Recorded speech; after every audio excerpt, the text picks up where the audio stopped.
Where's Kenneth? He's in jail. They took him. You already took him to jail? They took him to jail, and I stayed here with the car. Why?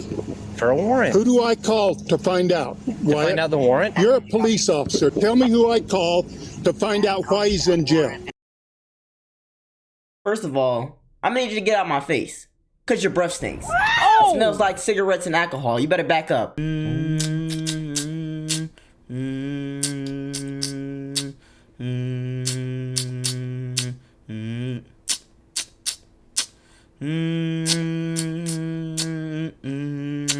Yeah!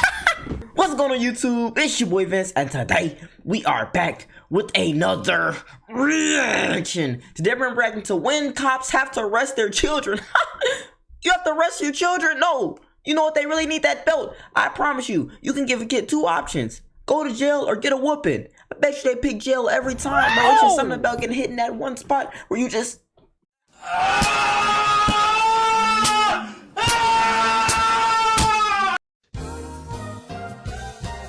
Y'all know what I'm talking about, so let's get into it. Let's go. Let's see. Cops have to deal with all sorts of violent and horrifying criminals in their job. But what happens when it's their own children that they have to arrest? That must be awkward. In the car, you're arrested for DUI. On the 28th of December 2022, a witness had observed a white vehicle strike a traffic light and then quickly drive off. A part of the vehicle's bumper had fallen off in the road after the hit. Around 15 minutes after the call, police located the suspect's vehicle at a gas station across the road. The driver was the last person they expected. Come back from Applebee's? Yeah, I had a drink. Okay. How old are you? 21. My dad is Listen, your bumper's in the road over there. Did you just hit that pole? No, I promise you I didn't. Oh, she No, lying. the very She's lying. We're looking at your bumper on the ground. Your car is barely functional, and you stopped it. Hey, hold on. If the car can move, she sold. If the car is moving, she sold. Because I wouldn't be at the gas station. I'd be in my driveway. thing 21-year-old Teresa says is that her dad is an officer with the local PD, possibly hoping that he'd come and get her out of the situation. But the cops at the scene are sure that things are way past that. You left Applebee's. Yeah, I left Applebee's. You cut through the plaza. You came out by Lowe's and Chick-fil-A. Yeah. Did you hit the traffic pole that's right there? I did not hit the traffic pole. This part was hanging off already. I hit a deer in Pennsylvania because I go to school in... Do you smoke marijuana recreationally? No, I do not smoke marijuana universally. She knows she's gonna get a Universally, whooping. smoking marijuana isn't the only part of her story that doesn't make any sense. She's saying that her bumper was already hanging off from an accident in Pennsylvania around 25 miles away, and it just happened to fall off right as another car identical to hers struck a traffic light. But Teresa has a trick up her sleeve that might just get her out of this. Oh, let me hear At it. least, that's what she hopes. I hit a deer. You see this? I hit a deer before this. You can ask my dad. This piece fell off at the traffic light that you hit, that you knocked over. 670. Do you have another unit? Is it out with you? illegal to knock over a traffic light? Why are they pressing her like this? They trying to say she's drunk if she's completely sober. I just knocked out on the traffic light, and you can't arrest me for that.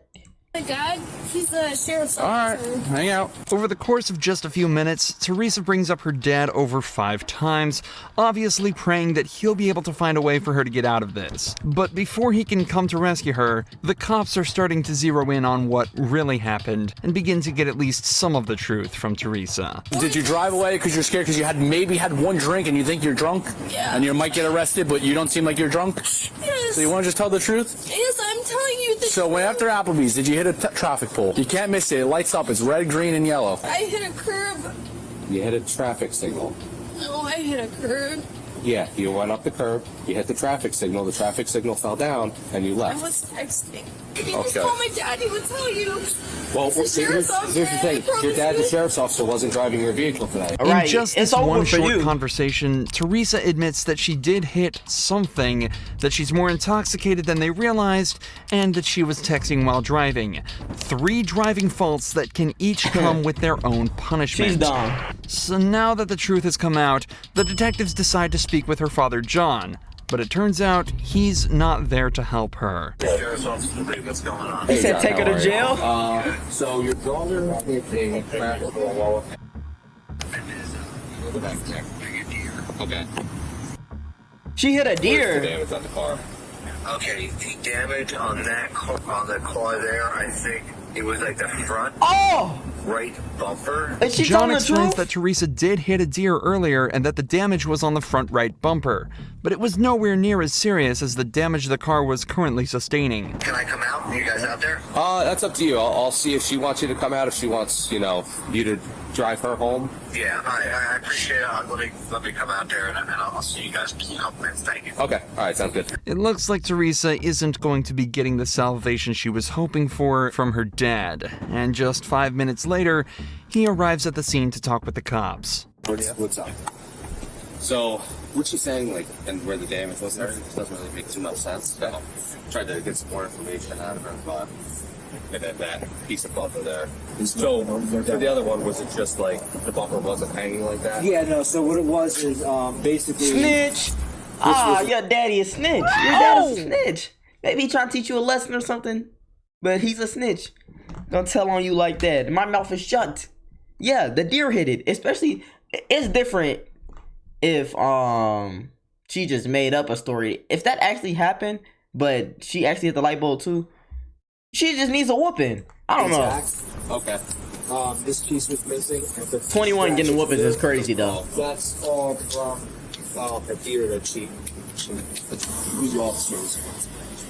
So right now, this is going to be my call. Okay. Coming out. Okay, gotcha. He's going to be providing all the details. Okay, who's your supervisor? Sorry, John Paul. Not that I'm dude. I'm just asking. The cops who were first at the scene almost seem as though they're expecting John to try and make excuses for his daughter, and get extra nervous when he asks who their supervisor is. Obviously, there are countless examples of corruption where officers, especially those in the higher I saw ranks, this are one. able to use their power to prevent their family from getting into trouble. However, That's one thing I want to ask. How, like, do y'all think that happens a lot or no? I feel like it does. Like we just, like, obviously we don't see it because, you know what I'm saying, it ain't nothing but a click to turn off that body cam. I don't know though. the officers quickly realize all he's trying to do is gather all the information on the incident so he can make a fair assessment himself. This quickly becomes evident as he checks his text messages from her to try and create a timeline of events. I just want to show you this so you can see it. You home 10:39. What do you think time do you think that initial call came? Because she probably hit it and was like, Dad, what the fuck do I do? Somewhere between 10:45 and 11. That's about right. When we were talking to her, she wasn't telling us what she said all. I mean, lying to, she knows better. I'm a cop. She knows not to do that. Well, maybe she didn't even, do you think she, I'm not once. I'm saying she didn't lie. Yeah. Okay. I want to be very clear about that. But she might not even look at the freaking car to see if there's any difference. However, despite John's willingness to help the officers out, the sergeant at the scene asks him not to get involved, so to guarantee the integrity of the investigation. So far, everything other than Teresa's conduct has been perfect They and is a finna feel great example sobriety? of proper policing. So, it's back to focusing on what Teresa had mentioned earlier. She says she'd only had one drink at Applebee's, but it's starting to seem as though she may be a little more drunk than they realized. Suspicions that were only confirmed after some field sobriety tests. And everything that happened today, right? I don't think that you were okay to safely operate the motor vehicle. Dad! So, Dad! you got okay tonight. Dad! Where's my dad? Oh, your dad's right over here. Alright. You do stop with this shit, get in the car, you're arrested for DUI. She'll be okay.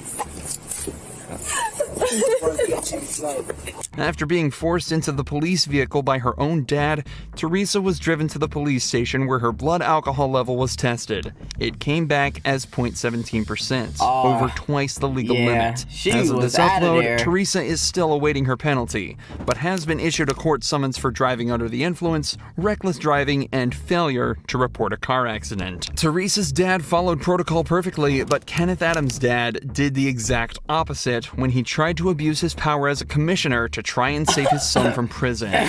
I mean, is that unreasonable? Like, if they didn't kill nobody, like, it's like something simple as a DUI, is it unreasonable to try to get him out of there?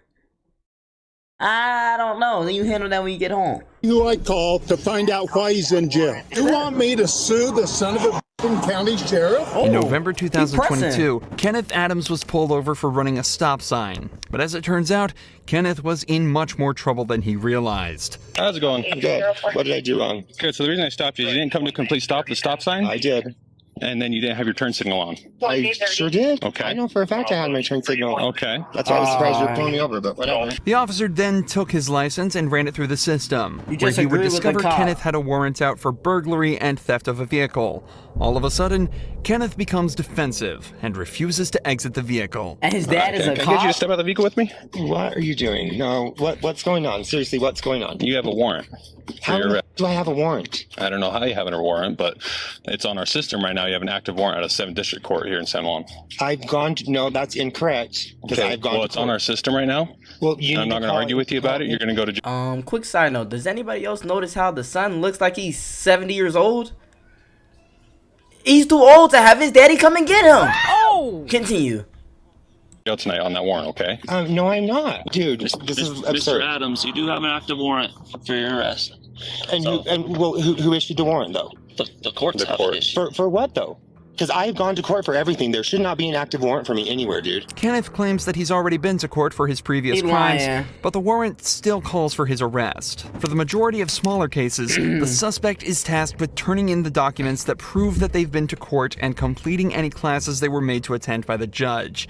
Without those documents, the court cannot confirm they attended anything.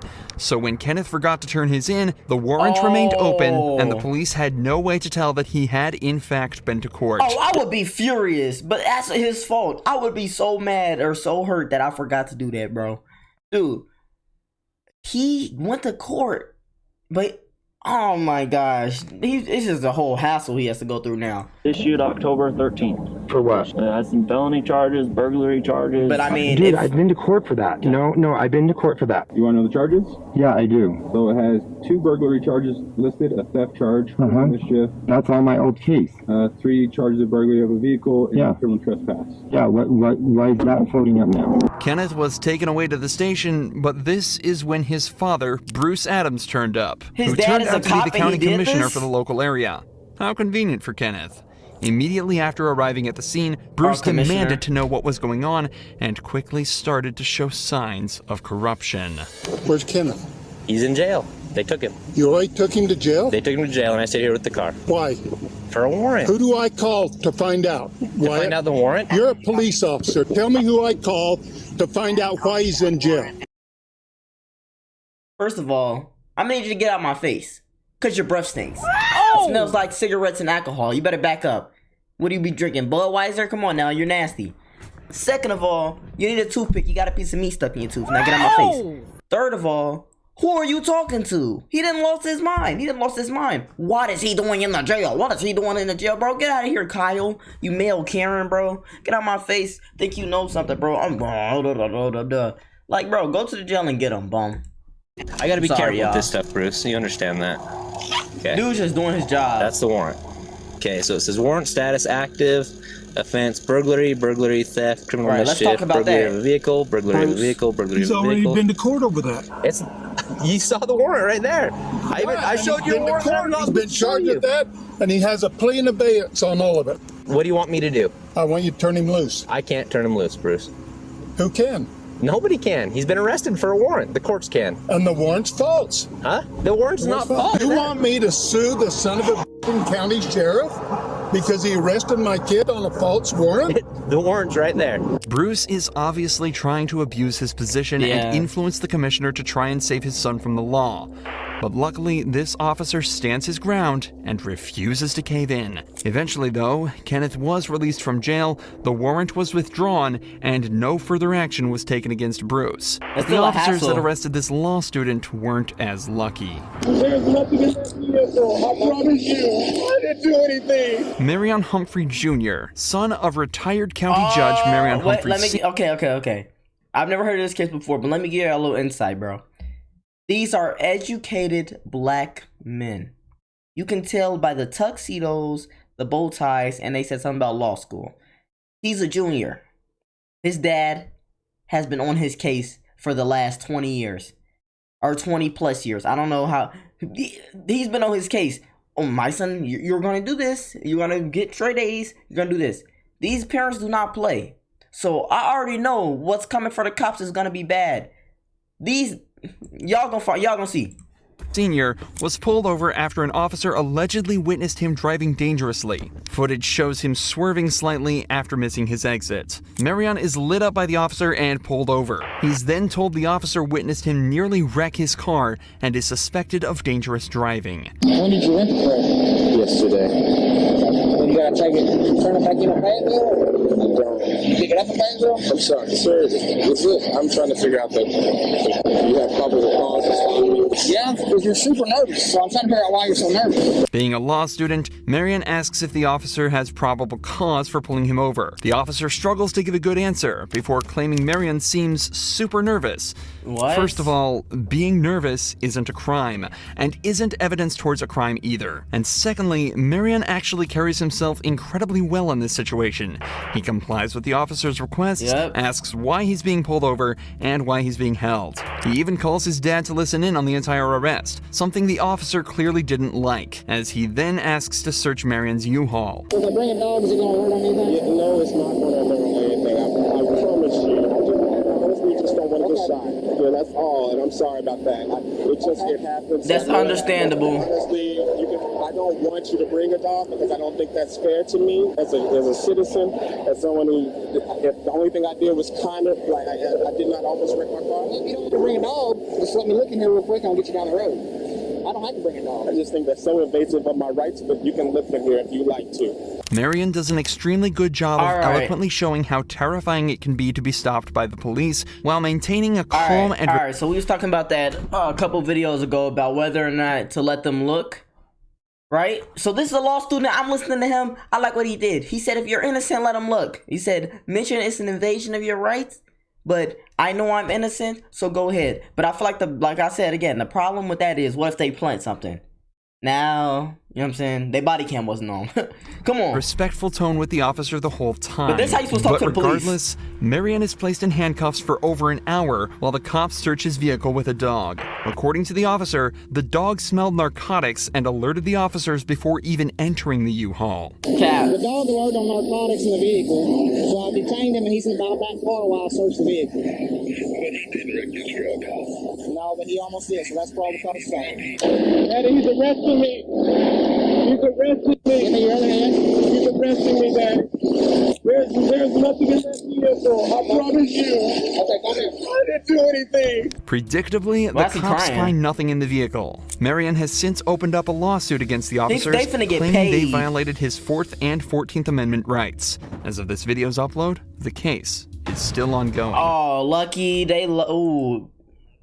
That case is not gonna go well, bro. That buddy's about to get paid. He's about to get paid out of his mind. He didn't get hurt or anything. Not out of his mind. But he definitely gonna win.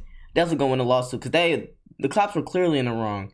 They pulled him over for some random stuff. Like, wasn't probable cause. Honestly, it looked like profiling to me. The dog alerted for narcotics. So, okay, that's cap too. The dog nose is never wrong. He didn't locate nothing. But man, I don't know, man. Y'all let me know what y'all thought about this situation in the comments. Which one was y'all's? Which situation do you guys think was most out of pocket? You know what I'm saying? Like, most out of there. I don't know. Which one was y'all favorite? It doesn't matter. Just let me know something. And y'all know, so if y'all enjoyed the video too, remember the comment button, like button, notification button, subscribe button, all of them, because guess what? We gone.